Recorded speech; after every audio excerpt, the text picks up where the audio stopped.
유다서 우리 줌 16번째 유다서 자 14절 한 절만 우리 다 같이 읽어 보겠습니다.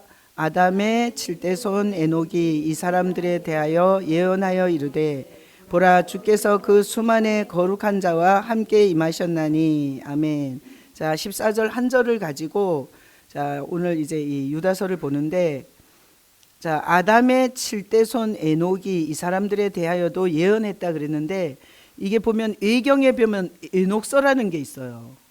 에녹이 쓴 성경 에녹서라는 게 있어요. 그래서 우리는 정경을 66권만 인정하잖아요. 그래서 이 에녹서가 없는데 거기 에녹이 이렇게 예언을 했다는 거잖아요. 예언을. 그래서 뭘 예언했나 하면 주께서 그 수만의 거룩한 자와 함께 임하는 걸 예언했어요. 자, 그래서 우리가 예언이라는 건 지금 현재 일어난 일이 아니라 앞으로 일어날 일에 대한 말씀이 예언인 거잖아요. 그래서 오늘 거기서 아담의 7대손 에녹서가 뭐냐라는 데 집중하지 않고 그냥 예언이라는 것과 그 다음에 그 예언의 내용이 주께서 예수님이 수만의 거룩한 자와 함께 오는 걸 에녹이 본 거예요. 그죠? 그래서 그것을 에녹이 예언을 했어요. 그러면 에녹이 창세기 몇 장에 나오지? 5장인가? 그 족보 나올 때 나오잖아요.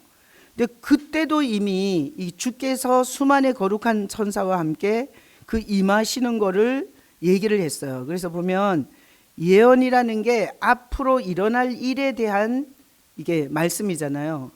그러면 최종적 예언을, 성경은 우리가 보면은 역사의 최종적 예언을 주님께서 성경에다가 써놨잖아요. 그죠? 이 에녹서에만 있는 게 아니라. 자, 그래서 성경 전체는 다 예언이에요. 그래서 예를 들어서 예언의 은사가 있잖아요. 예언의 은사. 그래서 우리는 미래를 맞추거나 미래를 이렇게 점쳐주는 걸 예언이라 그러잖아요. 근데 사실은 이 성경 전체가 다 예언이에요. 그래서 예언의 은사라고 할 때 그 예언의 은사는 성경 말씀을 정확하게 알고 그리고 그것을 선포하는 게 예언의 은사예요.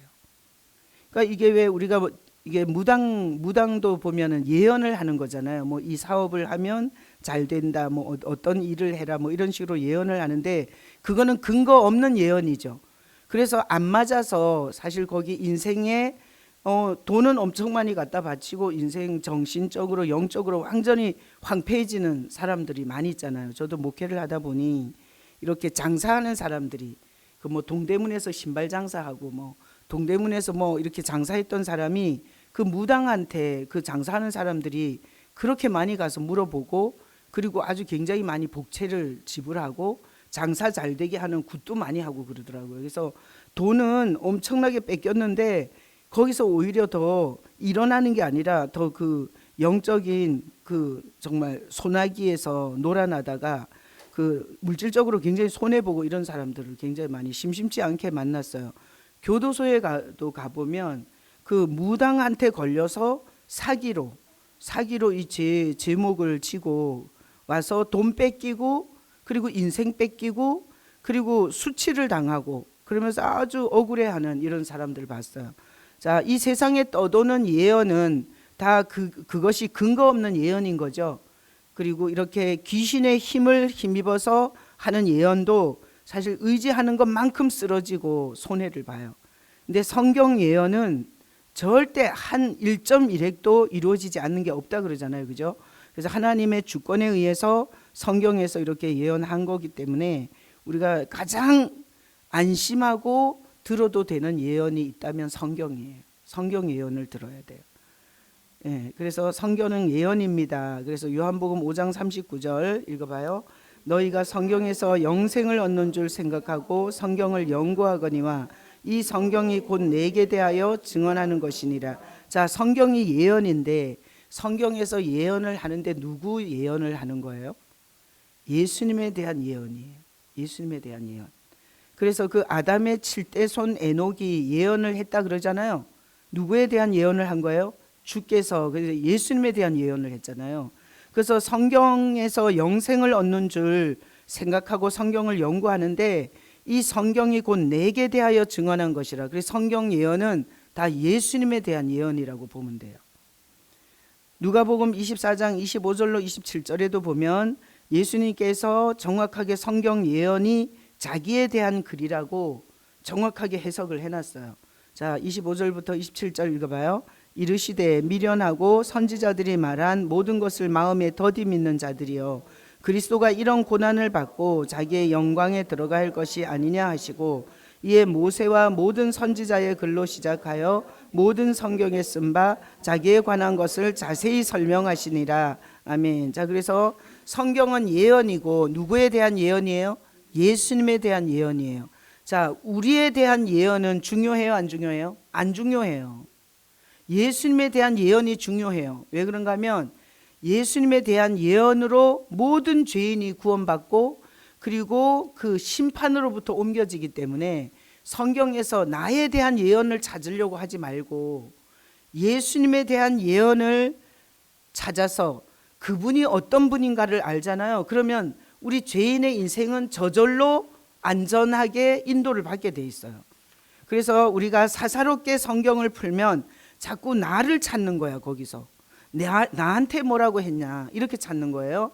그렇게 찾으면 구원자를 놓치게 돼요. 우리는 구원이 필요한 존재이기 때문에 구원자를 어떻게 예언하고 있는지를 정확하게 알아야 돼요. 그래서 성경을 보면서 내 마음에 드는 구절에 줄치고 내가 받고 싶은 복에 줄치고 이렇게 나중심으로 보면 구원자로부터 멀어지게 돼 있어요.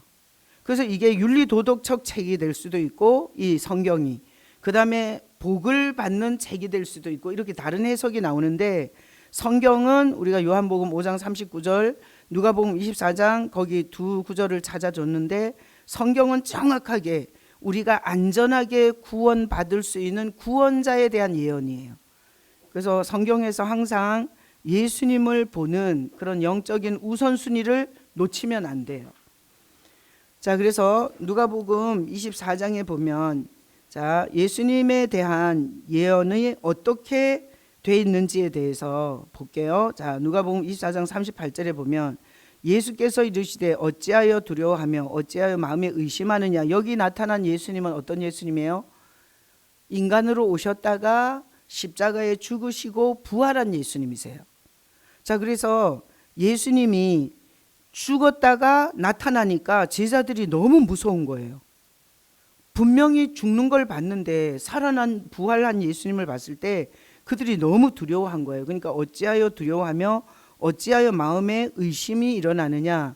그래서 우리가 성경을 통해서 예수님의 이 예언의 성경을 보면 자, 죽어도 사는 예수를 만날 수 있어요. 분명히 죽었는데 살아나신 예수님을 이거 누가복음 24장에서 보잖아요. 자, 39절에 보면 내 손과 발을 보고 나인 줄 알라. 그러니까 이게 손과 발이 있는 거예요, 없는 거예요? 있어요. 그러니까 영이 아니에요, 영이. 우리가 예수님이 죽었다가 부활한 게 이렇게 천사나 귀신 같은 그런 영이 아니죠. 만약에 영이라면 손과 발이 없죠. 근데 여기 보면 손과 발을 보고 나인 줄 알라. 그러면서 나를 만져보라 그랬어요. 자, 그러니까 우리가 예수님을 성경에서 볼 때 이게 죽으시고 부활체인 예수님은 이렇게 만져지는 살과 뼈가 있으셨어요. 그래서 만져보라 그러고 영은 살과 뼈가 없다는 거야. 천사나 귀신 이런 거는 영이기 때문에 그런 게 없죠. 근데 예수님은 성경에서 이 손과 이게 살과 뼈가 있고 만져볼 수 있는 부활체예요. 너희 보는 바와 같이 나는 있느니라.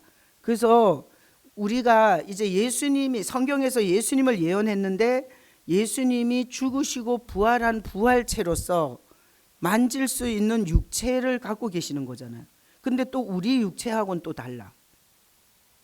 그래서 우리의 미래의 모습을 여기서 봐야 돼요. 우리의 미래의 모습을. 자, 40절에 이 말씀을 하시고 손과 발을 제자들한테 보여줬죠. 자, 41절에 그들이 너무 기뻐서 이제 정말 예수님이 죽으셨는데 살아난 걸 보고 너무 기뻐서 아직도 믿지 못하고 놀랍게 여길 때에 이르시되 여기 무슨 먹을 것이 있느냐 물어봐요. 자, 우리가 귀신이나 이런 천사는 이렇게 뭘 먹지 않아요. 근데 죽으시고 부활한 예수님은 먹을 게 있냐고 물어봐요. 그래서 42절에 보면 이에 구운 생선 한 토막을 드렸어요. 그랬더니 예수님께서 받아서 그 앞에서 잡수셨어요. 그래서 우리는 이 예수님의 부활한 예수님을 보면서 우리가 언젠가는 한 번은 죽죠. 그리고 우리가 한 번은 죽지만 우리 안에 영접한 예수님, 부활하시는 생명이죠. 그분이 우리를 살리시는 거죠. 그래서 교회를 예수 없이 다니면 부활 못해요. 자, 교회는 반드시 예수님을 구주와 그리고 예수님을 영접한 예수님이 계시는 그런 인격이 돼야 돼요. 그러면 그 부활하신 예수님이 우리를 부활시켜 주시는 거예요. 그래서 그 부활하신 예수님은 손과 발도 있으셨고 그리고 뭘 드리면은 잡수셨어요. 그러니까 언젠가는 우리가 이렇게 한 번 죽고 예수님의 생명으로 다시 살면 우리도 뭔가 먹는 거죠. 그리고 우리도 뭐 귀신이나 천사처럼 그런 이렇게 영이 아니라 이렇게 손과 발이 있는 이런 완전히 다른, 그러니까 우리가 지금으로서는 어떻게 상상할 수 없는 이런 부활체를 예수를 통해서 하나님이 보여주시는 거예요. 자, 예언이라는 건 앞으로 일어날 것에 대한 계시라 그랬죠. 그래서 우리가 앞으로 어떤 모습으로 부활할지에 대해서 예수님의 부활을 통해서 보여주신 거예요. 이해가 되세요? 저는 정말 신비한 것 같아요. 이게 천사도 아니고, 그죠? 영도 아닌데 먹을 수도 있고, 그리고 또 이렇게 서로 만질 수도 있고, 그리고 이렇게 포옹도 해줄 수 있겠죠. 그리고 이렇게 막 쓰다듬어 줄 수도 있겠죠. 그게 다 만져지니까. 그러니까 정말 이거는 엄청난 신비인 것 같아요. 신비.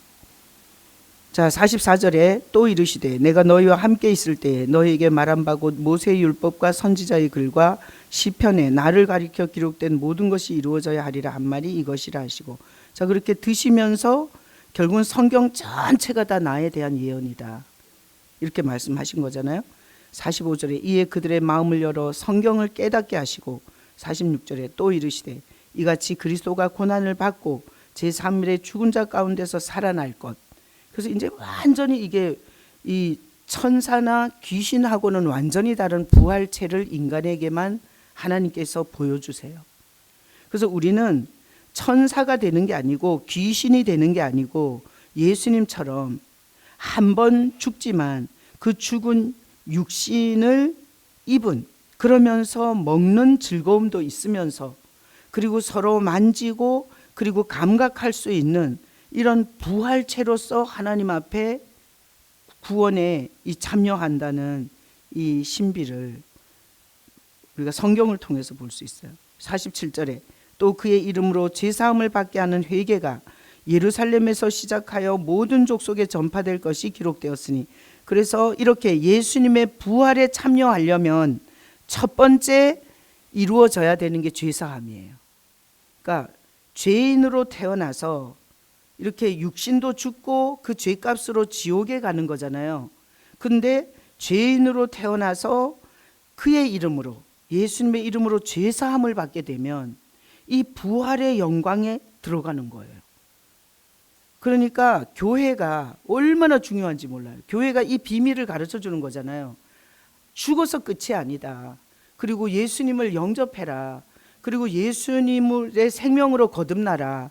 그러면 한 번은 죽지만 이게 예수로 인해서 그 이름으로 제사함을 받은 그 영혼은 예수님의 이 부활의 영광에 들어간다는 것을 전파해 주는 게 교회인 거잖아요. 자, 그래서 교회가 그 복음을 전하고 교회가 그 복음으로 사람들을 안내해 주지 않으면, 사실 하나님은 우리를 인간으로 태어나게 하셔서 모든 인간이 이 부활의 영광에 이르기를 원하는 거잖아요. 근데 교회가 만약에 그 메시지를 안 하게 되면 그냥 교회 다니다가 이게 죄 사함을 받고 예수님의 생명으로 거듭나지 않은 상태에서 윤리 도덕만 듣고 한 세상 잘 먹고 잘 산다는 그거 번영신학이라 그러죠. 그리고 현실에만 집중돼 있고 하나님이 우리를 이끌어주고 싶은 그 부활체에는 이르지를 못하는 거예요. 교회가 메시지를 그렇게 하지 않으면. 자, 그래서 교회의 가장 큰 기능은 예수님을 소개해서 그 영혼이 죄사함을 받고 그 예수님의 부활의 영광에 참여할 수 있도록 하는 게 이게 우리가 성경을 보는 목적이고, 그리고 또 우리가 교회가 모든 사람에게 해야 할 사역이고, 48절에 너희는 이 모든 일의 증인이라. 무슨 증인이에요? 죽었다가 이렇게 살아난, 만져지는, 그리고 먹는 그 예수님을 본 증인인 거죠. 49절에 볼지어다 내가 내 아버지께서 약속하신 것을 너희에게 보내리니 너희는 위로부터 능력을 입혀질 때까지 이 성에 머물라. 자, 예수님이 죽으시고 부활한 다음에 우리도 부활에 참여하면서 또 예수님이 죽으시고 부활해서 우리에게 유익된 게 뭔가 하면 성령이 오게 됐어요. 자, 성령은 예수님이 죽으시고 부활한 다음에 약속으로 우리에게 온 거예요. 그래서 구약에는 그러면 다윗에게 성령이 임한 거, 그건 부분적으로 개인에게 임한 거고, 모든 믿는 자에게 하나님께서 약속으로 누구든지 받을 수 있도록 한 건 예수님이 죽으시고 부활한 이후에 성령이 내려오세요. 그래서 우리는 사실 이런 거예요. 우리 안에 예수님이 구주로 영접되고 그 예수 그리스도가 구주로 영접되면 홀리스피릿, 성령이 동시에 같이 거하셔서 성령이 우리 안에서 예수가 누군지 가르쳐주고, 그리고 우리가 예수 안에서 죄 사함을 받고 죽으면 어떻게 예수님과 같이 부활에 이르는지에 대해서 정확하게 다 가르쳐 주시는 이 약속하신 성령이 우리 안에서 엄청 역사를 많이 하는 거죠. 자, 50절에 예수께서 그들을 데리고 베나니 앞까지 나가사 손을 들어 그들에게 축복하시더니, 그래서 부활체를 가지고 보여주시고 만지게 하시고 그리고 먹고 이렇게 완전히 다르다는 걸 보여주고, 그리고 예수님은 그들이 보는 앞에서 그들을 축복하고 그리고 하늘로 이렇게 올라가세요. 자, 그들이 그에게 경배하고 큰 기쁨으로 예루살렘에 돌아가 늘 성전에서 하나님을 찬송하니라. 여기 좀 의아한 부분이 있어요. 자, 보세요. 예수님이 3년 반 동안 같이 있었죠. 그리고 오병이의 기적도 하고, 그리고 병든 자도 고쳐주고, 베드로 같은 경우에는 장모가 병이 들어가지고 일어나지도 못했죠. 근데 예수님과 함께 집에 들어갔더니 예수님이 자기 장모를 고쳐줬어요. 그래서 그 장모가 예수님께 수종 들었다 그러잖아요. 자, 그런 예수님이 죽으시고 부활한 다음에 이렇게 보는 대로 올라가잖아요. 근데 그 다리를 붙잡고 가지 말라고 붙잡는 사람이 하나도 없는 거 이상하지 않아요? 그렇죠? 근데 희한하게 제자들이 이 주님께서 그들을 떠나 하늘로 이렇게 올라가는 걸 아주 자연스럽게 받아들여요. 나는 성경을 읽다가 가지 마세요. 가면 우리는 이때 어떻게 해요? 좀 그래야 되는 거 아니에요? 당연히 이럴 수 있나요? 근데 예수님이 죽으시고 부활한 다음에 제자들을 만나서 이렇게 성경이 뭔지, 그리고 이런 걸 모든 것을 깨닫게 했다 그랬잖아요. 그리고 나서 이때 당시에 제자들은 이런 개념이 생긴 것 같아요. 이런 개념. 주님은 떠나서 올라가시지만 그러나 우리와 함께 있다는 것에 대해서 너무나 큰 확신에 거했던 것 같아요. 그래서 예수님이 그 육체로 있다가 왜 떠나신다 했을 때는 베드로가 막 절대로 떠나면 안 된다고 막 하잖아요. 막 말리고 막, 그죠? 그리고 막 두려워하고 막 그러잖아요. 근데 이렇게 부활한 예수님을 이렇게 떠나보낼 때는 제자들이 전혀 붙잡거나 울거나 맞거나 그리고 매달리거나 이러질 않아요. 그리고 이제 우리가 이 험한 세상에서 우리끼리 어떻게 살아야 돼요? 이런 몸부림을 안 쳐요. 자, 그래서 오늘 거기 성경이 예언이라고 했는데 그 예언에서 제자들이 이렇게 예수님이 부활하신 예수님이 올라갈 때는 제자들은 저절로 알게 되는 거야. 눈으로 보기에 올라가시지만 함께 있는 거. 지금 우리 신앙이 그런 거잖아요. 그죠? 예수님이 하나님의 우편에 계신다고 고백하잖아요. 사도신경에. 그러면서도 동시적으로 우리와 함께 있는 예수를 알잖아요. 그죠? 그래서 이때 당시에 제자들은 이미 주님은 그 형태적으로는 하나님 우편에 오르셔야 하는 분이지만 이게 또 현상적으로는 자기네가 있는 이 땅에 주님께서 함께 하시는 것에 대한 이 계시가 확 들어왔던 것 같아요. 오늘날 우리가 믿는 믿음처럼. 그죠? 얘기 뭔 얘기인지 아시겠어요? 이거 굉장히 중요한 얘기인데. 그래서 보면 이런 거예요. 자 보세요. 예수님이 육체로 3년 반 있을 때, 자 예수님이 없으면 없는 거예요. 그렇죠? 예수님이 육체로 계실 때는 그 육체에 예수님이 예를 들어서 예루살렘에 없잖아요. 그럼 없는 거예요. 갈릴리에 계시잖아요. 그럼 갈릴리에 있는 거예요. 근데 이 부활하신 예수님을 떠나보낼 때 이게 하나님이 어떤 믿음을 주신 건가 하면 예수님은 현상적으로는 떠났지만 우리와 함께하는 임마누엘이라는 걸 확 심어준 거예요. 그래서 저는 성경 여기를 읽을 때 너무 은혜가 돼. 그리고 여기에 제자들이 막 떠나지 말라고 질질 울면서 막 다리가랭이를 붙잡으면서 주님이 떠나면 우리끼리 이 볼품없는 제자들끼리 어떻게 이 세상을 감당하겠냐고 막 그런 투정을 안 부리잖아요. 그래서 우리가 믿음은 계시거든요. 계시 아세요? 자, 믿음이라는 건 뭔가 하면 내가 공부를 해서 알 수 있는 게 아니에요. 아무리 공부를 열심히 해도 주님께서 이렇게 탁 깨닫게 해주지 않잖아요. 그럼 모르는 거예요. 그러니까 믿음은 계신데 이렇게 주님이 부어주는 거예요. 부어주는 거. 그래서 우리가 예수가 믿어지는 것도 주님께서 부어주셔서 믿어지는 거예요. 내가 공부를 열심히 해서 믿어지는 게 아니에요. 내가 막 금식기도 철야기도를 많이 해서 믿어지는 게 아니에요. 하나님이 번쩍 그러니까 믿어지게 하면 믿어지는 거고 그리고 주님께서 가르쳐 주시면 깨닫는 거예요. 그러니까 주권이 주님께 있어요. 그래서 우리 예를 들어서 아이들이 예를 들어서 신앙생활을 하면서 이제는 주님이 믿어져요. 이렇게 말하는 건 걔가 공부를 해서 그런 게 아니에요. 주님께서 믿어지도록 역사를 해준 거예요. 그래서 저도 이렇게 이제 복음을 많이 전하잖아요. 이 안 믿는 사람한테 뭐 우리 교회를 나오든 안 나오든 하여튼 누구든지 복음을 듣고 싶다 그러면 어디든지 제가 가서 이 복음을 전하는데 전하면서 내가 잘 전해서 믿어진다고는 절대 생각 안 해요.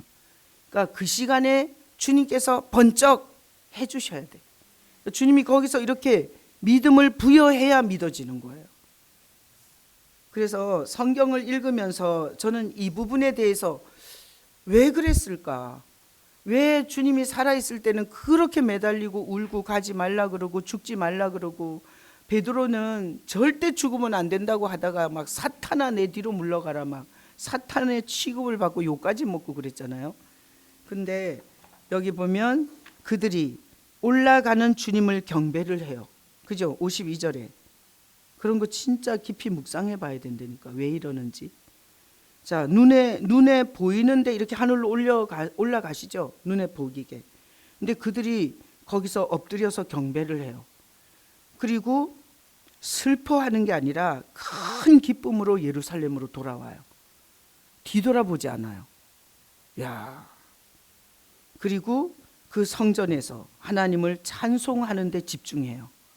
그러니까 이 유다가 11제자가 지금 여기서 이제 11제자만 남은 거잖아요. 유다는 죽었고 이 11제자가 기쁨으로 돌아가잖아요. 그리고 그 돌아가서 그 11명이 하나님을 찬송하면서 성전에 모여요. 자, 여기서 퀴즈.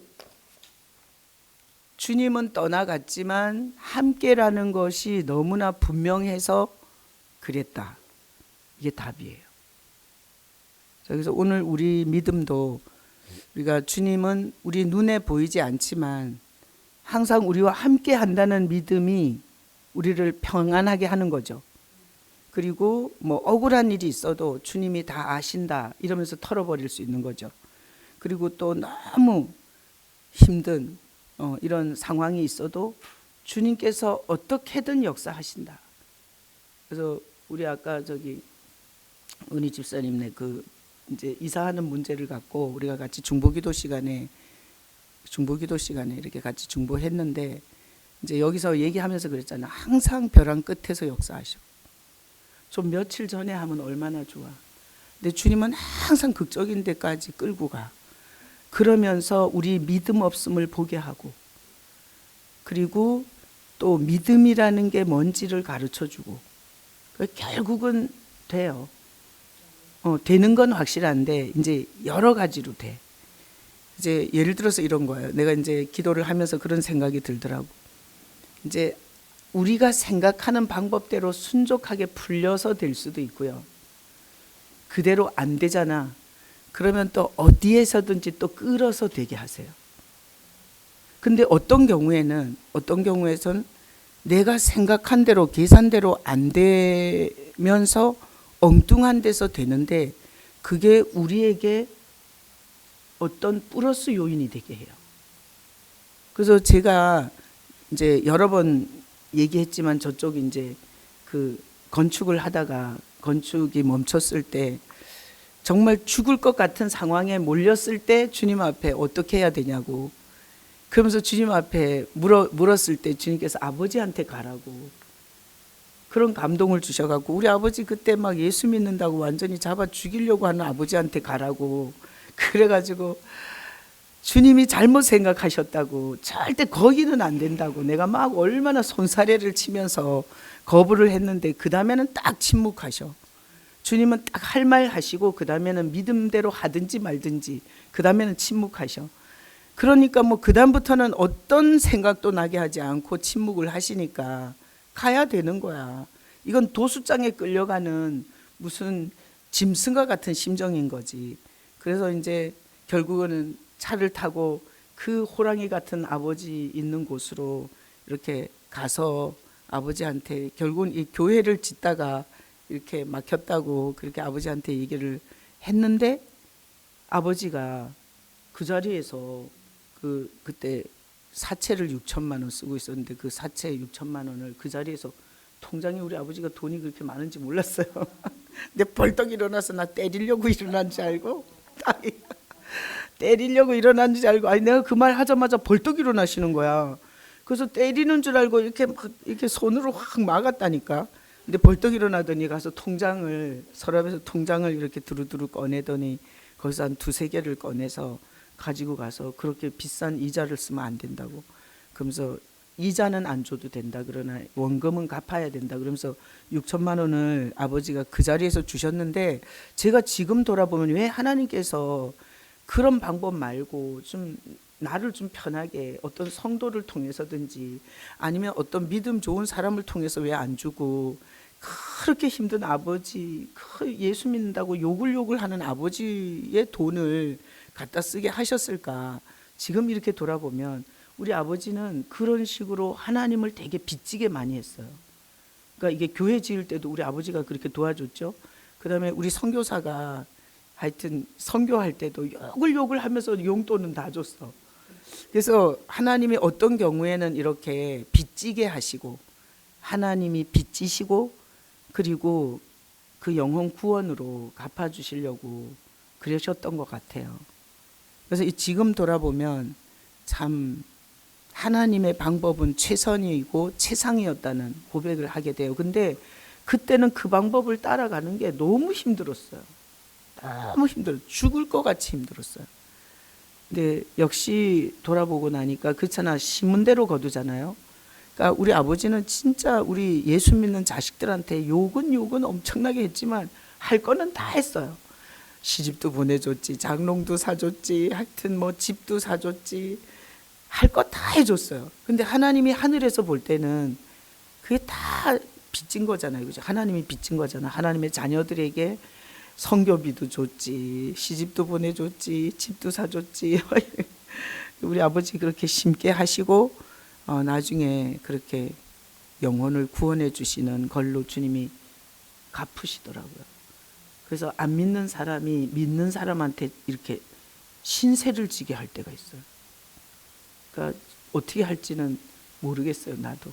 근데 하는 거는 확실해요. 먼저 겪어보니까 그래. 자, 그래서 성경의 예언은 우리가 첫 번째 장에서 본 건 성경의 예언은 다 누구 얘기예요? 예수님 얘기예요. 그러면서 우리의 예언도 들어있는 거죠. 우리는 육신이 한번 죽어요, 안 죽어요? 죽어요. 그렇지만 예수님의 생명으로 다시 살아요. 그래서 우리의 예언이 그대로 예수님의 부활에 담겨져 있어요. 그래서 예수님을 보면 우리 모습이 그대로 보여요. 우리는 언젠가는 이해는 할 수 없지만 부활체로 이렇게 만져지고 살과 뼈가 있으면서 뭘 먹는 맛도 알고, 그죠? 먹을 수도 있으면서 사랑하는 사람들과 함께 거하는 부활체에 참여할 거예요. 참 기대가 되지 않아요? 난 되게 기대가 돼요. 육신에 갇혀서, 예수님도 육신에 갇혀서 이동이 부자유스러웠어요. 육신에 거할 때. 그래서 걸어 다니셨어, 예수님도. 그리고 예수님이 죽으셨잖아요. 그리고 부활한 예수님은 완전 달라지거든요. 그래서 우리도 예수님의 생명 안에서 우리가 부활했을 때 어떤 영광을 누릴지 정말 상상을 할 수가 없어요. 근데 이것은 굉장히 우리에게 소망을 주죠. 그리고 신앙생활에서 부활에 참여하지 못하는 신앙처럼 불쌍한 신앙이 없는 거지. 가장 클라이막스에 도달을 못하는 거예요. 그죠? 이 부활을 믿지 않으면. 그리고 부활에 대한 기대가 없는 것은 너무 불쌍한 신앙인 거죠. 그래서 저는 가끔씩 이렇게 생각해 봐요. 자연이 얼마나 아름다워요. 그리고 꽃들이 얼마나 아름답고, 그리고 물고기도 색깔과 모양이 다 다르고, 새들도 너무나 종류가 다양하고, 그리고 사람들도 정말 다양하게 아름답고 크고 작고, 그 다음에 여자, 남자, 나이 든 사람, 젊은 사람, 너무나 다양해서 아름다운데, 정말 기대가 되는 건 그 부활한 사람들의 세계, 부활한 사람들의 세계가 얼마나 대단할까. 그게 너무 진짜 기대가 돼요. 오늘 이 공부를 하는 여러분들도 한번 이렇게 묵상을 한번 해보세요. 이 지금 오늘 제가 거기 누가복음 24장에 있는 예수님의 그 부활체를 설명해 드렸잖아요. 그걸 묵상하면서 그때 우리 남편이 부활하고 우리 자녀가 부활하고 나도 부활해서 살과 뼈는 있는데 먹을 수도 있는데 죄는 없고, 그러면서 그 하나님의 영광을 누리는, 그걸 한번 묵상을 하셔서 그곳에 이르기를 원하셔야 돼요. 그냥 이 100년 안에 떠날 이곳에서 그냥 좋은 집 좋은 차 타고 그냥 죽어서 거기에 참여하지 못하는 신앙은 너무 불쌍하잖아요. 그죠? 하나님이 우리에게 주고 싶은 최고의 선물은 부활인데, 부활을 중요하게 묵상을 하셔야 돼요. 자, 두 번째 장에 보면 예언이라 그랬잖아요. 성경이 예언이라고. 근데 성경에서 예언에서 가장 중요한 예언, 예수님의 예언이 있고요. 그 다음에 하나님을 대적하고 하나님을 부인했던 자들의 예언이 정확하게 성경은 돼 있어요. 그래서 우리는 이들과 같이 가면 안 돼요.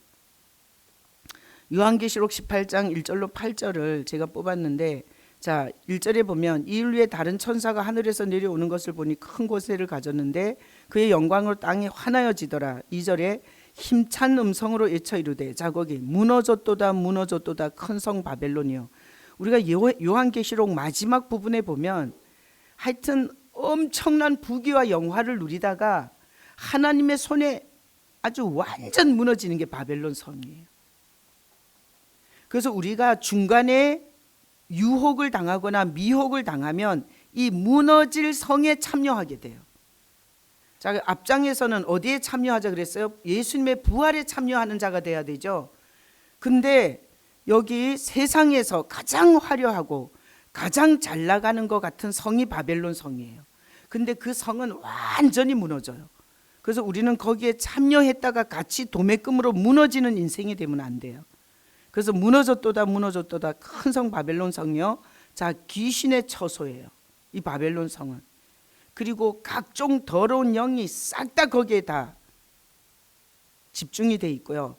각종 더럽고 가증한 새들이 모인 곳이 큰 성 바벨론인데, 자, 지금도 우리가 세상에서 보면 엄청난 부귀와 영화와 모든 화려한 걸 다 가졌는데 반드시 마지막에 무너질 성이 있을 수 있어요. 그래서 화려하고 크고 그리고 또 뭐 이런 거에 뭐 숫자가 많고 막 이렇게 이런 거에 사실 분별을 못하고 크니까 맞겠지, 화려하니까 맞겠지, 그리고 좋으니까 맞겠지, 이런 식으로 분별을 못하잖아요. 그럼 여기에 도매금으로 넘어가게 돼 있어요. 그래서 이 바벨론 성의 특징이 뭔가 하면 하나님을 사랑하는 게 아니라 이런 여러 가지 영들을 끌어모아 갖고 있어요. 아주 잡다한 영들을. 그래서 우리가 그 왜 요즘에 그런 거 있잖아요. 그 뭐 세계 교회 연합이나 이렇게 종교 다원주의식으로 이게 교회가 그런데 소속돼 있는 교회들이 있어요. 그들이 영적 모든 지도자들이 다 모이잖아요. 그죠? 그래서 모든 종교를 다 인정하고 그래서 평화를 추구하잖아요. 근데 그거는 굉장히 위험한 거예요. 그거를 분별하지 못하고 거기에 그냥 도매금으로 좋은 게 좋다고 지금 대형 교회들이 거기 다 들어가 있거든요. NCC나 이런데, WCC 막 이런데. 근데 이거 하나님이 가장 진노하는 일이에요. 그러니까 성도들은 그런 걸 잘 모르는 거야. 그 목사님이 어떤 신관을 갖고 있는지를 몰라요. 그리고 그냥 교회가 크고 프로그램이 좋고 시설이 좋으면 그냥 좋은 교회인 줄 아는 거야. 근데 우리가 여기 성경에서 이 무너질 바벨론 성에 대한 이 하나님의 경고를 보면 음행의 진노의 포도주. 그래서 이게 영적 음행을 많이 하는 거예요. 오직 예수가 아니야. 뭐 불교도 좋고 천주교도 좋고 그다음에 뭐 하여튼 여러 종교가 다 손에 손잡고, 그래서 중이 자전거를 타고 가면, 언제 무슨 그런 선전이 있었죠. 중이 자전거를 타고 수녀가 뒤에서 타고 그런 무슨 있었어. 뭐 선전이 있었어요. 사람들이 볼 때 제일 꼴보기 싫은 건 예수 믿는 것들인 거야. 왜 저렇게 중이 자전거를 타면 수녀가 같이 타고 가는 거, 불교나 천주교는 얼마나 평화롭냐 이거야. 서로 각각 종교를 인정한다 이거지. 근데 꼭 예수 믿는 것들만 오직 예수라는 거지. 그래서 평화가 안 되고, 그리고 항상 거치는 돌이 되고, 항상 이기적인 종교로 낙인이 찍혀서 욕을 먹어요. 근데 진리는 그렇게 타협이 되는 게 아니에요. 진리라는 건 하나뿐이기 때문에 여럿을 인정할 수가 없어요. 근데 이제 목회자들이 이런 복음에 대한 정확한 의식이 없으면 그냥 그런 게 좋은 거야. 그리고 지금 뭐 차별금지법이나 뭐 동성연애 뭐 이런 거, 그다음에 이슬람 뭐 이런 거 그냥 다 인정하고 우리 다 같이 가면 좋지 않냐 뭐 이런 식으로. 그러면 이게 영적으로 무지한 자들은 그게 너무 좋아 보이는 거죠. 그러나 하나님이 볼 때는 음행, 영적인 음행. 하나님이 우주 만물을 만드셨는데 그 하나님을 버리고 이 바벨탑을 쌓는 것 같은 거예요. 그래서 음행의 진노의 포도주로 말미암아 만국이 무너졌으며 땅의 왕들이 그와 더불어 음행하였으며 땅의 상인들도 그의 사치의 세력으로 치부하였도다. 그래서 땅의 왕들, 땅의 상인들, 하여튼 이게 거래가 너무너무 거래할 게 많아요. 왜? 거기서 뭘 자꾸 꾸미고 있거든요. 그래서 이제 대표적으로 우리가 보게 되면 이제 천주교를 보면, 천주교에 보면 이렇게 여러 가지 상을 많이 세워놨잖아요. 그리고 또 그림도 굉장히 많이 그려놓고, 그다음에 또 거기 보면은 또 그 단체로 입는 옷들도 많고, 그리고 거기 보석이나 이런 것들이 굉장히 많이 꾸며져 있어요. 그런 것들을 다 세상 상인들은 거기 사치의 세력으로 치부했다는 게, 그런 걸 주고받으면서 얻는 그런 이익들로 말미암아 거기 붙어 사는 세상 왕들과 세상 상인들이 굉장히 많다는 거죠. 근데 사실은 교회는 뭐 팔아먹을 게 별로 없어요. 뭐 상을 세워요. 무슨 보석으로 꾸미기를 해요. 무슨 단체복을 잘 입어요. 아, 왜 저기 그 신부들이나 수녀들도 보면 이게 그 붉은 옷도 입고 있고, 또 어떤 때는 또 그 절기에 따라서, 그죠? 그런 것들이 굉장히, 이거 상인들이 거래할 거리가 되게 많다니까요. 근데 이게 세상에 이런 상인들과 왕들이, 그리고 이 갖고 있는 뭐죠? 교황청이 갖고 있는 그 권세가 어마어마해요. 그래서 우리가 미국 대통령도 사실 교황 앞에 가서 사실 그 국가 인준을 받고 막 그러잖아요. 그랬더니 세상에 하여튼 이 구조가, 자 4절에 또 내가 들으니 하늘로부터 다른 음성이 나서 이르되 내 백성아 거기서 나와 그의 죄에 참여하지 말고 그가 받을 재앙들을 받지 말라. 그러니까 성경은 올곧게 무너질 성에 참여하지 말라 그래요. 그 영적 그 음행에 절대 곁에도 가지 말라 그래요. 그래서 거기서 나오라 그래요. 그리고 그 죄에 머물지 말라 그래요. 그래서 우리는 이 무너질 바벨론 성적인, 이게 바벨론, 무너질 성, 바벨론 성에 있는 그 요소들에 대해서 철저하게 우리는 이거 배척을 해야 돼요. 교회는. 그래서 뭘 상을 세운다든지, 그 다음에 예수 그리스도 외에 어떤 인간을 이렇게 높인다든지. 그래서 이게 천주교에 보면 마리아도 높이죠. 그리고 또 베드로도 높이죠. 그래서 저는 가보진 않았는데 그 이제 교황청 앞에 그 가면 그 베드로 상이 있는데, 그 베드로 가보셨어요? 안 가보셨어요? 거기 가보신 분 없어요? 가면은 베드로 그 발 동상이 엄청 크대요. 난 안 가봤는데, 근데 그 발을 문지르면서 소원을 빌어갖고 그 발이 거의 따랐다 하더라. 그러니까 모든 우상 숭배적인 요소가 다 이 천주교 안에 다 들어와 있어요. 그래서 사실은 이 요한계시록에서 무너졌도다 큰 성 바벨론 성녀, 대표적인 귀신의 처소와 각종 더러운 영이 모여 있는 곳이 천주교예요. 그래서 이게 이스라엘 그 성지순례라 그러잖아요. 예수님이 오셨던 땅이라 그래서. 근데 그 이스라엘 그 성지순례를 가면 진짜 모든 예수님의 그 자취자취마다 다 천주교 성당이 다 그 땅을 다 샀어요. 그래서 거기다 다 성당을 세워놨어요. 근데 거기마다 정말 얼마나 더러운 걸 주렁주렁 걸어놓고, 특히나 예수님이 탄생한 그 예수 탄생 교회라고 다 이름을 붙여놨어요. 근데 그 탄생한 베들레헴 거기 가면 진짜 이 머리가 아파서 들어갈 수가 없어요. 얼마나 이 귀신이 충만한지 진짜. 나는 정말 이 구역질이 나고 머리가 터질 것처럼 아파서 거기는 이렇게 들어가면서 이렇게 굽히고 들어가요. 이 저기 턱이 낮아가지고. 근데 다 이게 머리를 숙이고 들어가는데, 들어가 보면 정말 난 이스라엘에 가서 정말 이게 기독교가 타락하다 이렇게까지 더럽고 추악한 귀신의 집이 된 것을 거기서 정말 처절하게 느꼈어요. 그러니까 한 번은 가볼 만한 것 같아. 자, 5절에 그들의 죄에 참여하잖아요. 그럼 이건 하늘에 사무친 죄예요. 하늘을 만들고 땅을 만들고 우리에게 호흡을 주시고 우리에게 죄를 사해 주시는 예수 그리스도를 통해서, 그 죄사함을 통해서 부활의 영광에 이르려 하는 그 하나님을 버리고 귀신들과 각종 더러운 영을 갖고 완전히 귀신의 잔치를 한 그 죄, 하늘에 사무친 죄예요. 이 WCC 이런 데 가입해 갖고 이게 세상적인 명예와 그리고 자기 명성을 추구하는 이 목사님들은 진짜 지옥을 피할 수가 없어요. 자, 하늘에 사무친 죄죠. 그리고 불의 중에 최고의 불의예요. 불의가 뭐예요? 의가 없는 거잖아요. 그러니까 우리가 뭐 죄를 짓고 윤리도덕적으로 죄를 짓고 거짓말을 하고 이런 것도 불의지만, 이런 더러운 영과 함께 영적 음행을 한 것은 최고의 불의예요. 이건 용서받을 수 없는 짓이에요. 6절에 그가 준 그대로 그에게 주고 그의 행위대로 갑절을 갚아주고 그가 섞은 잔에도 갑절이나 섞어 그에게 주라. 그러니까 더러운 짓을 한 만큼 하나님을 이렇게 정말 하나님에 대해서 사무치는 죄를, 하나님 앞에서 이 영적 음행을 한 것만큼 주님께서 반드시 갚겠다는 거예요. 이거 굉장히 무서운 거예요.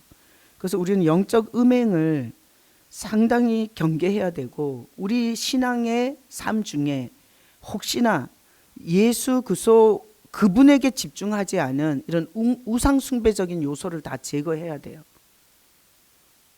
그래서 제가 얘기했죠. 이렇게 기독교 서점에서 십자가 이거 큰 거 갖다가 거실에다 붙여놓고 거기다 대고 절하고 기도하고 이런 것도 사실은 굉장히 위험한 거예요.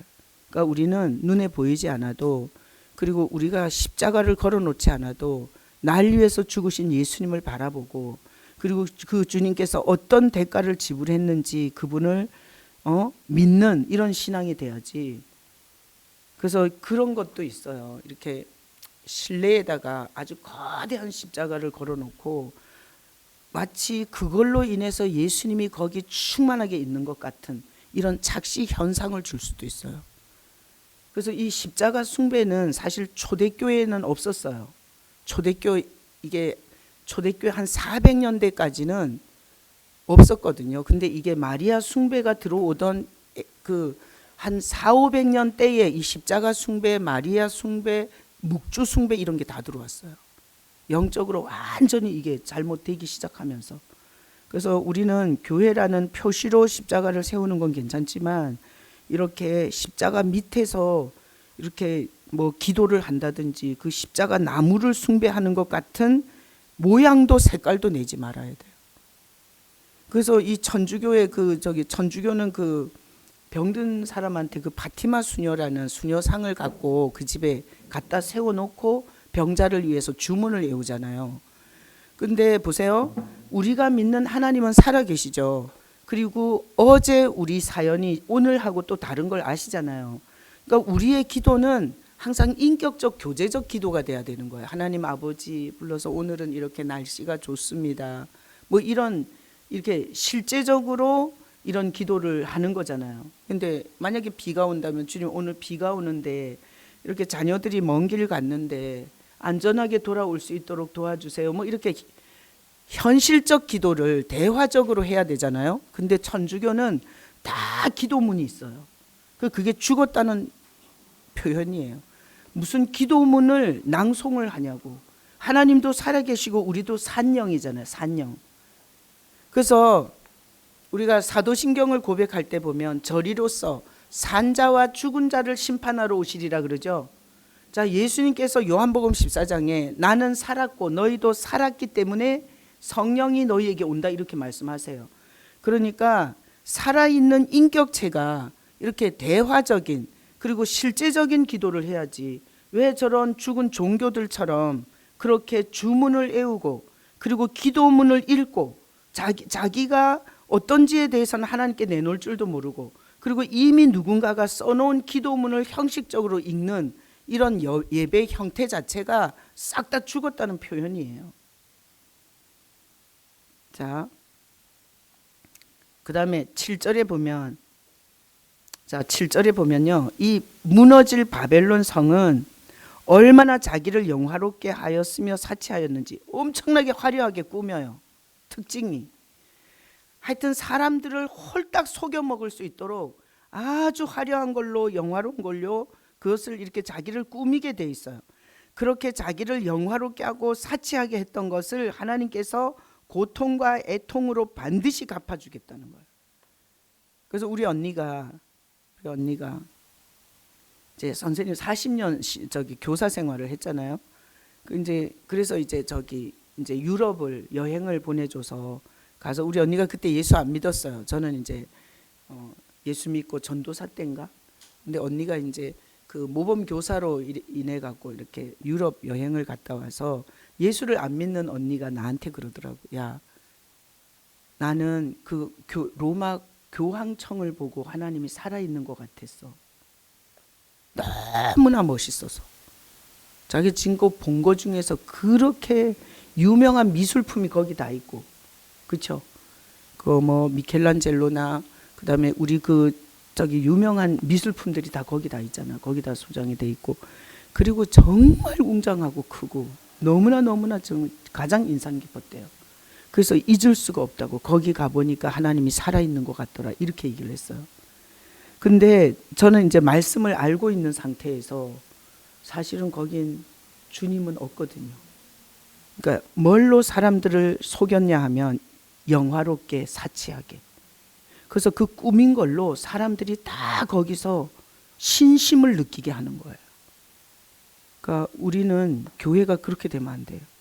우리 이렇게 영화롭게 사치스럽게 꾸며가지고 사람들을 이렇게 신심을 일으키는 게 아니고, 우리는 내가 죄인임을 발견하고, 그리고 그 죄인을 위해서 찾아오신 하나님의 사랑으로 인해서 우리의 그 목자이신 예수님과 그 예수님의 독생자를 아낌없이 내어주신 그 하나님에 대한 그 사랑에 눈물이 나고, 그리고 그 사랑에 대한 고백이 이렇게 나와야 되잖아요. 그죠? 근데 완전히 반대예요. 영화롭고 사치스러움으로 신심을 억지로 불러일으키는 거예요. 그래서 7절 끝에 보면 나는 여왕으로 앉은 자요 과부가 아니라 결단코 애통함을 당하지 아니하리라. 이게 뭔가 하면 너무나 화려하고 사치하고 너무나 부요하기 때문에 절대 망하지 않을 거라고 생각한다는 거예요, 사람들이. 그래서 이게 대표적인 가장 대표적인 그 메인이 교황청이에요. 교황청. 8절에 그러므로 하루 동안에 그 재앙들이 이르리니 하나님은 한 방에 무너뜨린다는 거예요.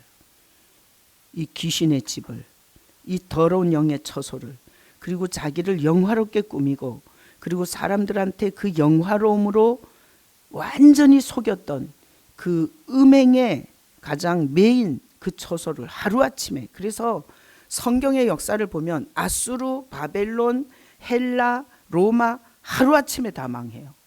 사람들은 다 로마도 그랬어요. 로마는 해가 지지 않는 나라, 그리고 절대 로마는 무너지지 않는다 그랬어요. 그러나 로마도 동로마, 서로마로 쪼개졌고요. 결국은 로마가 흔적도 없이 이 땅에서 사라졌어요. 그래서 하나님의 심판은 갑자기 임하는 거예요. 그래서 제가 얘기했죠. 서서히 병들어서 죽는 거는 은혜라고. 왜? 회개할 기회를 주는 거예요. 근데 이렇게 하루 동안에, 거기 8절에 하루 동안에 하나님이 회개할 기회를 안 주고 확 죽이잖아요. 그럼 구원받을 길이 없어요. 하루 동안에 그냥 처리해버려요. 이 바벨론. 이 요한계시록에서 엄청 무서운 장면이에요. 사망과 애통함과 흉년이라. 이게 하나님이 칠 때는 죽어서, 그리고 그 영혼이 엄청난 애통함을 겪으면서 결국은 영원히 목마른 곳, 흉년이 들잖아요. 그럼 먹을 것도 없고 마실 것도 없잖아요. 지옥이 그런 곳이에요. 지옥은 물 한 방울이라도 혓바닥에 떨어뜨려 달라 그래요. 그래서 영원히 영혼을 죽이고, 그 영혼이 이럴 줄 몰랐어. 이런 형벌이 있는 줄 몰랐어. 나는 성경이 있는 얘기가 진짜인 줄 몰랐어. 그리고 껄껄하면서 일을 가는 거예요. 그래서 슬피 울며 일을 간다 그러잖아요. 그게 애통, 영혼의 애통함 속에 던져지고 영원히 목마름에. 그래서 그가 또한 불에 살라지리니 그를 심판하는 주 하나님은 강하신 자이십니다. 그래서 성경에 보면 아주 중요한 예언 두 가지가 있는데, 예수 그리스도를 통해서는 부활의 영광의 예언을 볼 수 있고요. 예수님을 벗어난 진리가 아닌 귀신의 영과 이 세상의 화려한 속임에 넘어갔던 영혼은 반드시 멸망한다는 예언이 아주 확실하게 성경에 들어있어요. 이 두 가지 예언이. 그래서 우리는 예수를 붙잡아야 돼요. 예수 안에서 부활을 소망해야 돼요. 그리고 인생에서 좀 고달프고 슬퍼도 주님을 붙잡고 힘을 내야 돼요. 그리고 고달픈 인생이지만 하루하루 버티셔야 돼요. 그리고 그 부활의 영광이 어떨지 그곳을 메인 목표로 삼으셔야 돼요. 그래서 저는 이런 생각을 많이 해요. 자, 배추 애벌레 있죠. 구더기 같은 거. 그거 배추 폭이 지나다니면서 갉아먹고 살죠. 배추 잎을. 그런데 나중에 나비가 되잖아요. 난 주님께서 우리 육신은 배추 애벌레 같다는 생각이 들어요. 제한돼 있고, 그리고 엄청나게 이 뭔가 갇혀 있는 부분이 많아요. 근데 예수 그리스도를 붙잡고 부활하는 건 나비가 되는 것 같은 거야. 정말 완전히 그 배추 포기를 씹어 먹으면서 그 배추 한 포기 안에서 왔다 갔다 하면서 그 땅 냄새를 맡고 살던 그 구더기 같은 애벌레하고는 차원이 다른 세계예요. 이게 부활을 묵상해 보면 정말 어마어마해요. 어마어마해요. 반드시 우리는 인간으로 태어나서 반드시 이 부활에 이르러야 돼요. 어떻게 보면 하나님께서 우리를 사랑하셔서 그 부활의 영광에 이르게 하려고 이 땅에 태어나게 하셨는지도 몰라요. 근데 우리는 이 100년이 고달프다고 부활에 대한 개념은 하나도 없이 이 세상에서의 번영, 이 세상에서의 성공만에 눈이 빠져서 사실 그걸 놓치는 거예요. 본질을. 그래서 정말 모든 성도들이 함께 그 영광에 같이 들어갔으면 좋겠어요. 같이 교회를 섬기고 같이 이 신앙의 대상인 예수를 붙잡고 있던 성도들이 한 명도 열애 없이 그 부활의 영광에 다 들어갔으면 좋겠어요. 그리고 기도할 때 항상 그 기도가 돼요. 여기서 이게 광야 40년에 낙오됐던 이스라엘, 거기 광야에서 죽은 자들이 많잖아요. 그건 그냥 이 세상에서 그냥 왔다 갔다 신앙생활 하다가 여기서 그냥 이 육신의 삶으로 끝나는 거하고 똑같은 거예요. 목회자라 함은 성도들을 여기까지 끌고 가야 돼. 부활까지. 거기까지 그 영광까지 끌고 가야 목회가 끝나는 거지. 여기 100년 안에 떠날 세상, 여기서 잘 먹고 잘 사는 성도 보고 기뻐하면서 목사가 거기까지만 안내하면 이건 완전히 영적 사기꾼인 거지. 제가 설레듯이 여러분도 오늘 이 에녹이 천만 천사와 함께 그 주님이 그 임하시는 그 예언을 말한 것처럼 나는 성도들이 오늘 같이 저와 같이 부활의 세계에 대해서 꿈을 꾸고 거기까지 목표로 정하고 거기에 이를 수 있는 그런 소망이 다 같이 있었으면 좋겠어요. 요한계시록 19장에 보면 자, 이 예언도 굉장히 중요하죠. 11절에 또 내가 하늘이 열린 것을 보니 보라 백마와 그것을 탄 자가 있으니 그 이름은 충신과 진실이라 그가 공의로 심판하여 싸우더라. 여기 이제 예수님이 다시 나와요. 자, 요한계시록 18장 바벨론 무너졌죠. 거기 참여했던 자들 싹 다 불에 다 집어넣었죠. 하루아침에 싸그리 그냥 아주 그냥 풀무불에 다 집어넣었어요. 그리고 나서 요한계시록 19장에 예수님이 등장해요. 뭐 탔어요? 백마를 탔어요. 그리고 이름이 뭐예요? 충신과 진실이에요. 그리고 공의로 심판하세요. 그래서 19장에서 예수님이 나타나요. 그러면서 눈이 불꽃 같죠? 머리에는 많은 관들이 있어요. 예수님의 호칭은 메시아, 그리스도, 만왕의 왕, 우리의 새벽별, 그 다음에 교회의 기초성, 머릿돌, 수많은 이름이 있어요. 그 머리에 많은 관들을 쓰고 이름 쓴 것이 하나 있는데 자기밖에 아는 자가 없고, 이거는 약간 주님께서 이렇게 비밀스럽게 우리가 부활해서 그분을 뵀을 때 우리가 지금 알고 있는 이름 외에 어떤 영광스러운 이름, 거기에 참여한 자들만 알 수 있는 이름이 있어요. 13절에 또 그가 피 뿌린 옷을 입었는데 누구예요? 예수님이시죠. 우리를 위해서 모든 물과 피를 흘리신 그 피 뿌린 옷을 입고 그 이름은 하나님의 말씀이에요. 그래서 요한복음 1장 1절에 보면 말씀이 육신이 되어서 우리 가운데 오신 예수님이에요. 그래서 19장에 예수님이 등장하고, 그래서 이만희가 백마 타고 등장하잖아요. 참, 그걸 보고 박수를 치고 거기다가 같이 절을 해대고.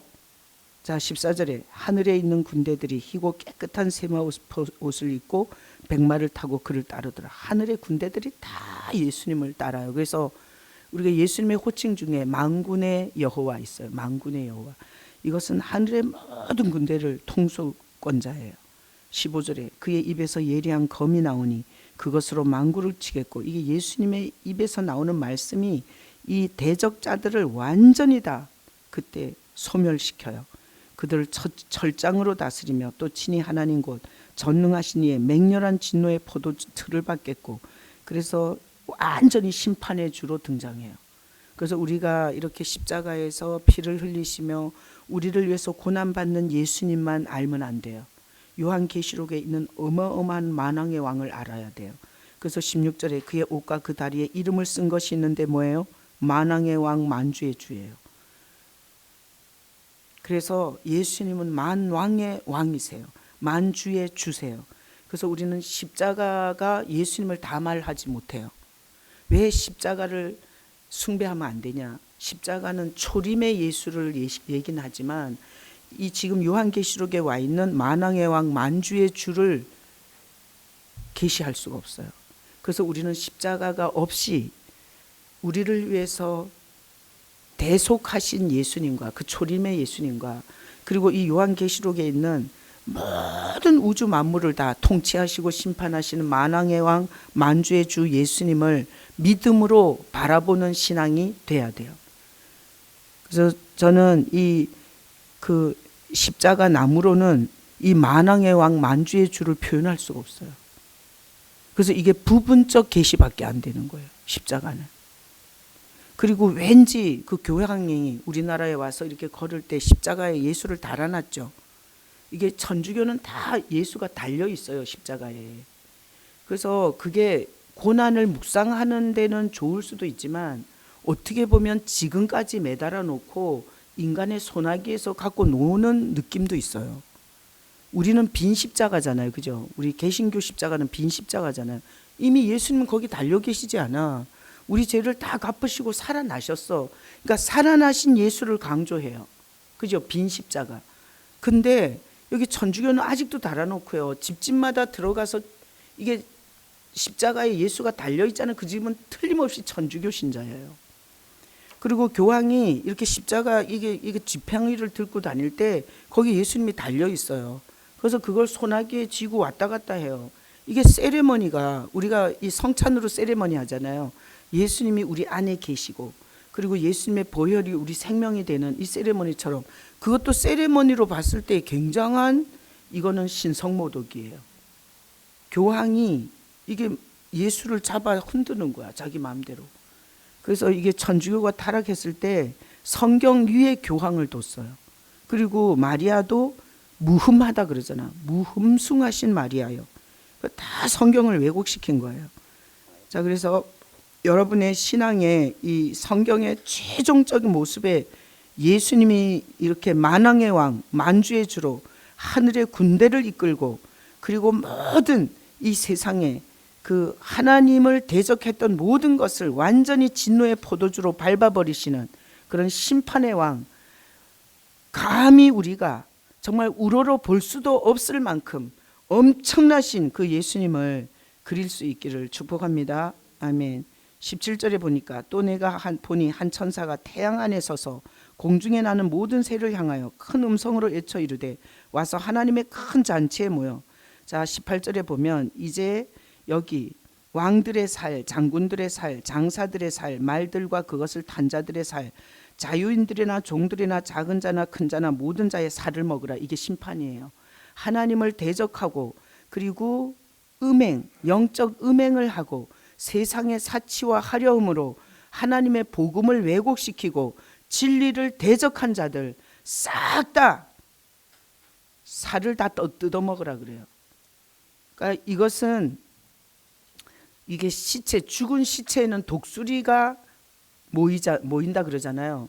그러니까 이게 이제 주님께서 생명이 있는 자는 새가 못 달라들어요. 아시죠? 저런 어린애 하나라도 살아있는 애한테는 새가 못 달라들어요. 하나님께서 다스리고 정복하고 생육하고 번성하라 그랬기 때문에 짐승은 기본 인간을 무서워하게 돼 있어요. 근데 죽은 시체는 모든 새들이 와서 다 뜯어먹어요. 그래서 이게 왕들, 장군들, 장사들, 말들 이거 싹 다 지금 와서 살을 먹으라 그러잖아요. 죽었기 때문에 온갖 벌레와 그리고 온갖 이 새들과 온갖 짐승들이 와서 다 뜯어먹는 거예요. 죽었기 때문에. 그래서 우리는 예수의 생명이 있다는 게 얼마나 권세 있는지를 알아야 돼요. 그래서 제가 이런 생각을 해봤어요. 여러분 집에 개미가 있어. 개미. 집에 개미가 있어. 개미가 우리 눈구멍으로 귓구멍으로 들어와요? 못 들어와요. 살아있는 사람한테 못 들어와요. 집에 막 개미가 있고 바퀴벌레가 많아도 살아있는 사람의 눈구멍으로나 콧구멍으로나 귓구멍으로는 못 들어와요. 생기라는 게 얼마나 대단한 건지 몰라요. 근데 어떤 폐가에서 사람이 죽었어, 시체야. 들어가요, 안 들어가요? 싹 들어가요. 구멍구멍마다 구더기를 비롯해서 개미와 바퀴벌레와 모든 벌레가 다 들어가요, 죽은 시체에는. 그러니까 우리가 영적으로 살아있다는 건 교회를 다니는 거예요, 예수가 있는 거예요? 예수가 있는 게 살아있는 거예요. 우리가 예수의 생명이 있다는 것은 어떤 존재도 우리 속으로 못 들어와요. 그래서 이 죽은 시체를, 그 죽은 시체가 이게 온갖 벌레가 다 들어가잖아요. 주님께서 어느 날 그 죽은 시체와 살아있는 인간의 차이를 가지고 저에게 그 묵상을 시키더라고요. 산자에게는 아무리 집안에 개미가 있어도 못 들어가고 아무리 바퀴벌레가 많아도 산자에게는 못 들어간다. 그러나 사람이 죽으면 그 생기가 없는 시체에는 모든 벌레가 다 들어간다. 그런 것처럼 예수로 살아있다는 것은 모든 것을 다 방어할 수 있는 능력과 권세가 있는 거예요. 이거 어마어마한 거예요, 예수 믿는 거는. 그래서 여기 마지막에 보면 이 하나님을 대적했던 자들, 죽은 자들은 싸그리 몰아서 이게 다 뜯어먹혀요. 또 내가 보면 짐승과 땅의 임금들과 그들의 군대들이 모여 그 말탄 자와 그의 군대와 더불어 전쟁을 일으키다가, 여기 짐승, 거짓 선지자, 음녀, 하여튼 요한계시록의 이 삼박자가 싹 다 하나님을 대적하다가 하루아침에 하나님 앞에 완전히 철퇴를 맞고, 자, 그래서 20절에 짐승이 잡히죠. 그리고 거짓 선지자도 잡히죠. 그 다음에 그 짐승의 표를 받고 어떻게 한 세상 살아보려고 했던 그 추종하는 자들이 싹 다 산채로 유황불못에 던져져요. 그래서 우리는 살아도 주를 위하여 죽어도 주를 위하여, 날 위해서 죽으신 예수님을 위해서 내 생명을 드린다는 고백을 하면 손해를 보는 게 아니라 오히려 그분이 우리를 보호해줘요. 그래서 우리가 살고자 하면 죽고 죽고자 하면 산다 그러잖아요. 우리는, 예수 믿는 우리는 이렇게 살아야 돼요. 주를 위해서 살다가 주를 위해서 죽자, 그런 마음을 갖잖아요. 그게 내가 살 길이에요. 자, 주를 위해서 살다가 주를 위해서 죽자, 이거는 예수의 생명으로 살겠다는 선언이기 때문에 죽음이 우리를 삼킬 수가 없어요. 근데 이기적으로 내가 주를 위해서 사는 게 아니라 날 위해서 살다가 날 위해서 죽자 그러잖아요. 그러면 예수님의 생명으로부터 멀어지니까 보호자를 잃는 거예요. 그래서 그렇게 얘기하면 손해를 볼 것 같은데 사실은 엄청난 보호막이 우리에게 형성되는 거예요. 내가 사는 것도 예수고 죽어도 예수를 위해서 죽는다. 이게 엄청난 선언이에요. 이 사탄한테 아주 그냥 우리 머리털럭도 못 건들게 하는 아주 강력한 메시지가 돼요. 자, 21절에 그 나머지는 말탄 자의 입으로부터 나오는 검의 죽음에, 자, 그래서 모든 새들이 와서 다 뜯어먹죠. 그리고 산채로 유황불에 던져지죠. 그리고 나머지는, 이 말탄 자가 누구예요? 예수님의 입에서 나오는 검, 이거 결국은 말씀으로 싹 다 심판받는 거예요. 자, 예를 들어서 이래요. 나는 그냥 예수도 믿고 그리고 뭐 이렇게 뭐 동성연애나 차별금지법이나 그다음에 뭐 좌파나 뭐 공산주의나 뭐 이런 거 적당히 좋다고 생각했고, 그들도 예수 믿으면 좋다고 생각해서 우리 목사님이 WCC에 가입돼 있는데도 그래도 교회가 좋았기 때문에 저는 그런 교회를 다녔습니다. 이렇게 말을 하면 이게 보세요. 말탄 자의 입으로부터 나오는 검의 죽음에, 예수님께서 말씀 몇 장 몇 절 말씀의 검을 갖고 그 자리에서 죽여버린다는 거예요. 그래서 우리의 신앙은 말씀에 근거한 신앙이 돼야 돼요. 자, 보세요. 왜 예수를 믿냐? 왜 예수가 네 안에 있어야 되냐? 만약에 그렇게 묻는다면 성경에 요한복음 1장 12절에 영접하는 자 곧 그 이름을 믿는 자들이 하나님의 자녀가 되는 권세를 준다고 하셨으므로, 예수님을 내가 죄인이라고 고백하고 예수님을 영접하고 그분을 사랑했고 그분을 붙잡고 살았습니다. 그러면 하나님도 예수 그리스도도 꼼짝 못해요. 왜? 이게 말씀의 근거가 그러니까. 근데 예를 들어서 이렇게 말한다 봐요. 여기 이제 죽었어. 그래서 하나님 앞에 갔어. 그래서 이렇게 얘기하는 거야. 제가 11조를 바쳤고 그다음에 주일날 예배를 드렸고 그리고 선교지에 가서 선교를 했고 그리고 내가 이렇게 착한 구제도 했고 그래서 나는 구원받을 수 있습니다. 이러면은 주님께서 내가 언제 그런 걸로 구원한다고 했냐? 예수 그리스도의 이름으로 죄 사함을 받고 그리고 아들을 믿는 자 그리고 하나님 아버지의 뜻은 내가 보내신 아들을 믿고 영생을 얻는 것이 내 뜻이라고 분명히 성경에 말했는데 누가 그렇게 가르치더냐? 그러면 이거예요. 말탄 자의 입으로부터 나오는 검에 죽는 거예요. 그러니까 우리가 이 교도소에 가보면 이게 형법, 민법, 뭐 상법 몇 조 몇 탕에 의하여 징역 몇 년, 땅 이렇게 선고하거든요. 그래서 이렇게 하나님 앞에서 구원의 근거도 말씀으로 그리고 용서의 근거도 말씀으로 그리고 예수 그리스도 앞에서 심판을 피하는 근거도 말씀으로 돼야 되거든요. 근데 이 말씀에서 어긋난 뭐 기분과 감정에 의해서 인정에 의해서 끌려다닌 신앙에 대해서 변론을 할 수가 없어요. 그러니까 정확한 말씀의 근거를 가진 신앙이 돼야 돼요. 그래서 오늘 이 유다서에 보면 이 예언에 이 에녹이 예언을 했는데 주께서 그러니까 예수님이 수많은 거룩한 자와 함께 임하시는 예언이 있는데 성경의 예언은 누구 예언이에요? 예수님에 대한 예언이에요. 자, 예수님의 일대기는 그대로 우리의 일대기예요.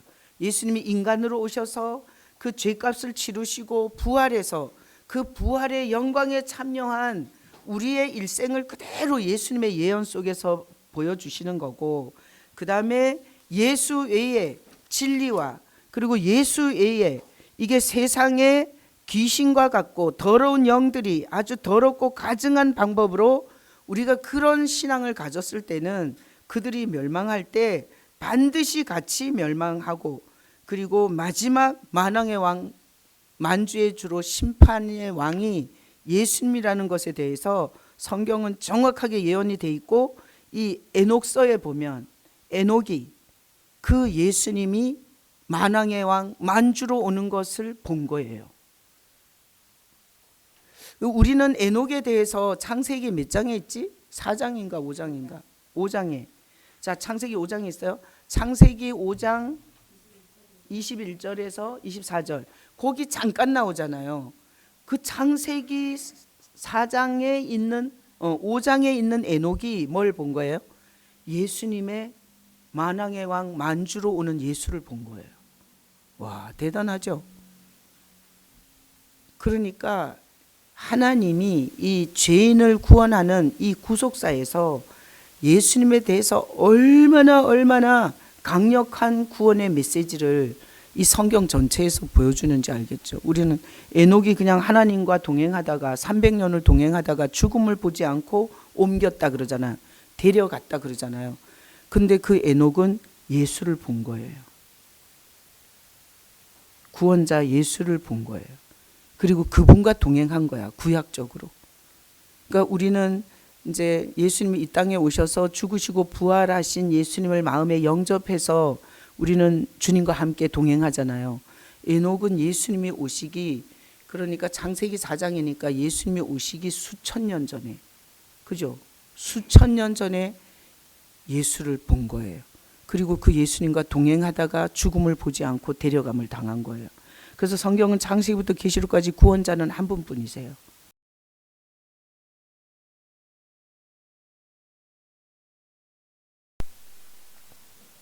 그리고 욥기를 읽다 보면 그런 말 보셨어요? 욥기에 내 구속자가 살아계시니 내가 이 가죽을 벗은 후에 그분을 볼 거라 그래요. 욥기에도.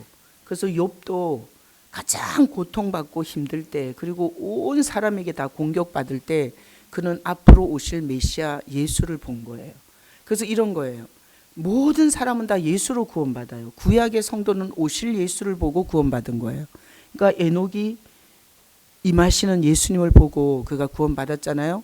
우리 신약의 성도는 이미 오신 예수를 보고 구원받는 거예요. 근데 우리가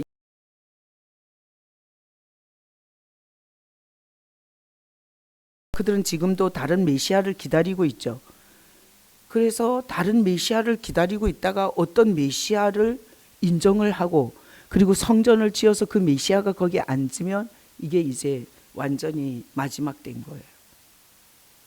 자, 그래서 오늘 거기 나눔을 제가 거기 제 옆에다가 작게 써있는데, 우리가 지금 성경을 통해서 우리의 최종 결말을 알고 사는 거죠. 최종 결말을. 자, 최종 결말은 뭐죠? 우리의 최종 결말은 살과 뼈가 있으면서 먹기도 하면서 우리는 부활하는 거. 완전히 상상할 수 없는 부활체, 이게 최종 결말로 우리가 오늘 봤잖아요. 그리고 최종 결말에 하나님을 대적하는 귀신과 같은 이런 음행하는 이런 모든 영적인 존재들은 싹 다 망하는 거 본 거죠. 그 다음에 모든 만왕의 왕 만주해 주는 예수밖에 없다는 거. 그래서 오늘 공과에서 그렇게 세 가지 봤죠. 이 결말을 알고 사는 유익이 있겠냐 이거예요. 이 결말을 알고 사는 유익이 뭐겠냐 이거예요. 자, 교회만 왔다 갔다 하고 우리 아파트, 우리 자식, 내 돈, 내 건강 요것만 기도하면서 요 결말을 모르고 신앙생활하는 사람도 있겠죠. 자, 모르고 신앙생활하는 것과 이 결말을 오늘 우리가 이 말씀을 가지고 알고 사는 것과의 차이, 이것을 한번 나눠보는 거예요. 아시겠죠? 그래서 유튜브에서 이제 이 결말을 갖고 한번 주님 앞에서 유튜브로 보신 분들은 그냥 이 유튜브가 끊어지면 그 자리에서 주님 앞에 눈을 감고 주님, 이 신앙의 최종적 결말을 아는 신앙과 이런 게 있음도 모르고 신경 쓰지도 않고 사는 믿음의 차이가 뭡니까? 한번 물어보셔야 돼. 하나님 앞에. 차이가 클까요? 작을까요? 어마어마하죠. 이거는 신앙의 내용 전체를 다 바꿀 거예요. 알고 모르고의 차이는 하늘과 땅 차이고, 이것은 신앙의 수준에 정말 어마어마한 차이를 만들어요. 그리고 어려움을 견디거나 참거나 인내하는데도 어마어마한 차이를 줘요. 전 영역에 엄청난 차이를 줘요. 그래서 오늘 이것을 그냥 간단하게 제가 설명을 드렸지만, 여러분 집에서 이 계시록을 다시 한번 읽고 묵상하면서 부활의 영광에 대해서 한번 묵상도 해보시고요. 이 결말로 우리를 예수 안에서 하나님이 데리고 가고 계시는 거예요. 여러분의 신앙이 될 수 있기를 축복합니다. 기도하겠습니다. 주님, 은혜를 감사드립니다. 참 어린아이가 그저 아이스크림 사주세요, 저 만화책 사주세요, 이렇게 부모를 쫄라대는 어린아이를 보면 인생의 그 요원한 인생에 대해서 너무 모르는 거에 대해서 마음이 미어질 때가 있는데, 신앙생활 하면서도 그저 내 집, 내 새끼, 내 자동차, 내 건강 요것만 알고 사는 성도를 보면 얼마나 마음이 답답한지, 하나님께서 펼쳐놓으신 이 구속사의 어마어마한 영광과 그 하나님의 펼쳐놓은 어마어마한 이 위대한 초대에 대해서 모르고 신앙생활을 하는 것에 대해서 너무나 가슴이 미어질 때가 많이 있습니다. 주님, 에녹은 수천 년 전에 예수님이 오시기 수천 년 전에 인물이었지만 그는 예수 그리스도를 보고 그는 동행하다가 죽음을 보지 않고 옮겨졌습니다. 구원자는 예수 외에는 어떤 이름도 없습니다. 주님, 오늘 이 공가를 들은 한 사람 한 사람이 나는 언젠가는 한번 죽고 예수님처럼 부활체가 될 텐데 그 부활의 영광이 얼마나 클지 거기서 그곳을 바라보는 신앙이 되게 하시고, 그리고 온갖 귀신의 처소와 온갖 음행을 저질런 가장 화려하고 가장 사치한 바벨론이 하루아침에 어떻게 하나님의 그 불심판을 당하는지 그 멸망을 묵상하면서 절대 거기에 참여하지 않고 그곳에서 나와 내 백성아 거기서 나와 거기에 참여하지 말라는 하나님의 경고의 음성을 듣고 우리의 신앙이 어떤 신앙이 돼야 되는지, 만왕의 왕 만주의 주 우리 주 예수 앞에서 어떤 신앙을 고백하며 어떤 믿음을 가져야 되는지 우리 모두가 최종적 하나님의 예언에서 그 그림에서 벗어나지 않고 그 그림에서 우리를 정착시킬 수 있는 그런 믿음이 될 수 있도록 축복해 주시옵소서. 감사하고 예수 이름으로 감사하며 기도합나이다. 아멘. 자, 유튜브는 끊고요.